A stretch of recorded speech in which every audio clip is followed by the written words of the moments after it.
વરસાદની સિઝન ચાલી રહી છે અને તંત્રના અણઘડ વહીવટને કારણે ક્યાંક રસ્તાઓ પર વરસાદી પાણી ભરાયેલા છે તો ક્યાંક ગટરના પાણી બેક મારી રહ્યા છે.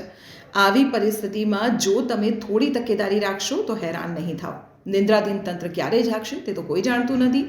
આ વચ્ચે શું તમારી સાથે એવું ક્યારે બન્યું છે કે વરસાદી પાણી વચ્ચે તમે વ્હીકલ લઈને નીકળ્યા હો અને તમારું વ્હીકલ બંધ પડી જાય, તે 2 વ્હીલર હોય કે પછી 4 વ્હીલર? જો આવી પરિસ્થિતિમાં તમે મુકાઓ તો કેટલીક ટિપ્સનું ખાસ ધ્યાન રાખજો, તો તમને મોટું નુકસાન નહીં થાય. જ્યારે પણ તમારું વ્હીકલ, ચલો બાઇકની વાત કરીએ, બાઇક કે પછી કોઈ પણ 2 વ્હીલર જ્યારે બંધ પડી જતું હોય વરસાદી પાણીના ભરાવા વચ્ચે, ત્યારે તરત જ તેને સ્ટાર્ટ કરવાનો પ્રયત્ન ન કરતા. બાઇકની વાત કરીએ, જ્યારે બાઇકમાં તમે આવું કરો છો ત્યારે કાદવ કીચડવાળું જે પાણી હોય છે તે એન્જિન સુધી પહોંચી જાય છે અને તે વધુ નુકસાન પહોંચાડે છે. કારની વાત કરીએ તો કારને જ્યારે તમે ભરાયેલા પાણી વચ્ચે ફરી સ્ટાર્ટ કરવાનો પ્રયત્ન કરો છો ત્યારે પાણી એર ફિલ્ટર સુધી પહોંચી જાય છે. આવી પરિસ્થિતિમાં વાહનને ટો કરીને બહાર કાઢો, સર્વિસ સેન્ટર લઈ જાઓ અને ત્યાં તેની સાફ સફાઈ કરીને સ્ટાર્ટ કરાવો તો મોટું નુકસાન નહીં થાય. જો તમે ઇલેક્ટ્રિક વ્હીકલ વાપરો છો તો સૌથી પહેલાં તો તેની બેટરીને ડિસ્કનેક્ટ કરી દો.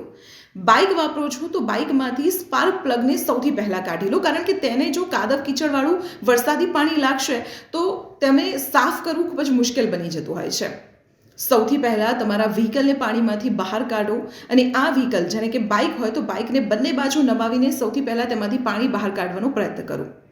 આ તમામની વચ્ચે એક ખાસ વસ્તુ કહેવી છે કે જ્યારે પણ ચોમાસાની શરૂઆત થતી હોય ત્યારે દરેક નાગરિકે, દરેક વાહન ચાલકે સૌથી પહેલાં પોતાના વાહનની સર્વિસ કરાવી દેવી જોઈએ. જો આટલી બાબતોનું ધ્યાન રાખશો તો ચોમાસાને માણી શકશો અને તમારું સાધન તમને હેરાન પણ નહીં કરે.